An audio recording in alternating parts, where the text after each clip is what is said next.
राधे राधे दोस्तों, स्वागत है आपका अपने चैनल पूजा आर की वॉइस में। चैत्र पूर्णिमा व्रत कथा 2024 चैत्र पूर्णिमा के दिन करें इस व्रत कथा का पाठ। श्री हरि का मिलेगा आशीर्वाद। चैत्र मास की शुक्ल पक्ष की पूर्णिमा तिथि के दिन चैत्र पूर्णिमा का व्रत रखा जाता है। इस दिन पूजा में इस व्रत का पाठ करना शुभ माना जाता है। चैत्र पूर्णिमा की कथा। हिंदू पंचांग के अनुसार किसी भी महीने की पूर्णिमा तिथि उस महीने का आखिरी दिन होता है। उसके बाद नए महीने की शुरुआत होती है। चैत्र पूर्णिमा का व्रत हर साल चैत्र महीने की शुक्ल पक्ष की पूर्णिमा तिथि के दिन रखा जाता है। इस साल चैत्र मास की पूर्णिमा का व्रत 23 अप्रैल यानी आज रखा जा रहा है। इसी दिन हनुमान जन्मोत्सव का पर्व भी मनाया जाता है। पूर्णिमा के दिन गंगा स्नान और दान का बहुत ही महत्व होता है। इस दिन माता लक्ष्मी और भगवान विष्णु जी की पूजा पूरे विधि विधान से की जाती है। पूर्णिमा की तिथि चंद्रदेव की पूजा को भी समर्पित होती है। इस दिन का व्रत रखने से और कथा का पाठ करने से साधक को उत्तम फल की प्राप्ति होती है। पढ़ें पूर्णिमा की व्रत कथा। प्राचीन कथा के अनुसार सेठ और सेठानी शहर में रहते थे। सेठानी प्रतिदिन भक्ति पूर्वक भगवान विष्णु की पूजा करती थी, लेकिन उनके पति सेठ को उसकी पूजा करना बिल्कुल भी पसंद नहीं था। इस कारण एक दिन सेठ ने उसे घर से निकाल दिया। सेठानी घर छोड़कर जंगल की ओर चल दी। यात्रा के दौरान सेठानी ने जंगल में 4 लोगों को खुदाई करते देखा। यह देखकर सेठानी उस आदमी के पास पहुंची और उनसे नौकरी पर रखने को कहा। सेठानी की बात सुनकर आदमियों ने उसे नौकरी पर रख लिया। सेठानी बहुत ही कोमल थी, इस कारण काम करते करते उसके हाथों पर छाले पड़ गए।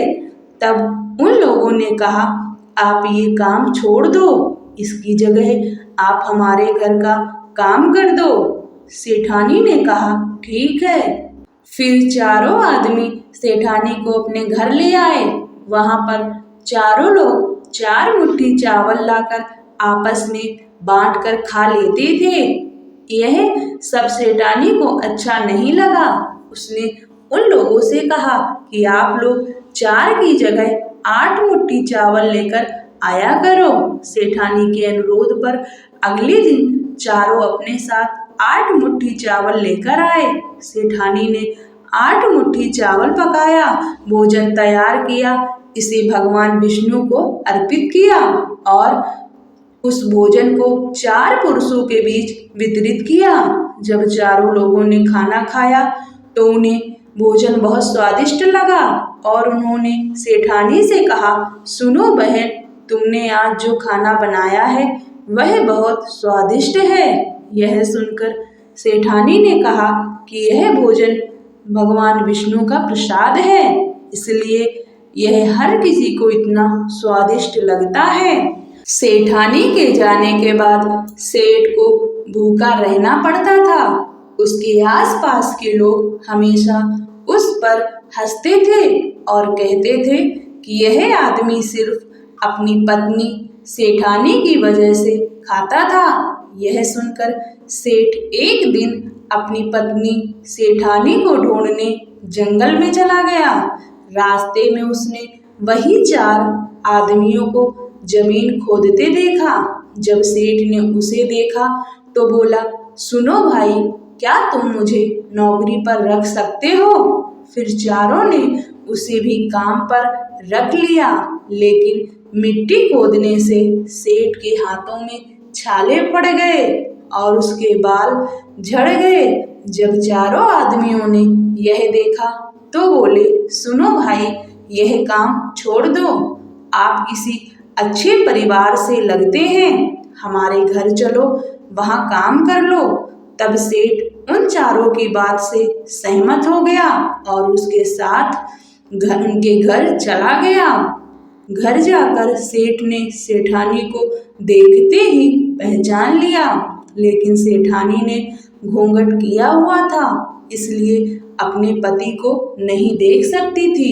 हर दिन की तरह इस दिन भी सेठानी ने भोजन बनाकर भगवान विष्णु को भोग लगाया और सभी को परोसा। जैसे ही सेठानी सेठ को भोजन देने लगी तो भगवान विष्णु ने सेठानी का हाथ पकड़ लिया और सेठानी से बोले, यह क्या कर रही हो? उसने कहा, मैं तो बस सभी को भोजन दे रही हूँ। तब चारों भाइयों ने सेठानी से कहा कि हमें भी भगवान विष्णु का दर्शन कराओ। इतना सुनकर सेठानी ने हाथ जोड़कर भगवान विष्णु से प्रार्थना करने लगी।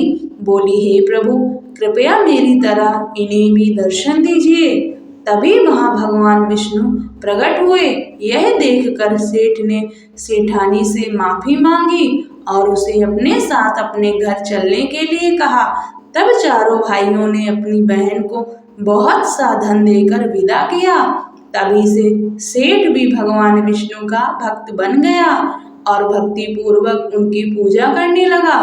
इससे उसके घर में भी फिर से बरकत आ गई। मान्यता है कि चैत्र पूर्णिमा के दिन व्रत करने से हनुमान जी के साथ भगवान श्री राम और माता सीता की भी विशेष कृपा प्राप्त होती है। जय श्री हरि, जय Shri Hari. Thanks for watching. अगर आपको वीडियो पसंद आया हो तो वीडियो को लाइक, कमेंट एंड शेयर कीजिएगा। यदि आप हमारे चैनल पर पहली बार आए हैं तो इस चैनल को सब्सक्राइब कर बेल आइकन ज़रूर दबाएं ताकि आपको हमारे न्यू वीडियो का नोटिफिकेशन मिल सके। धन्यवाद।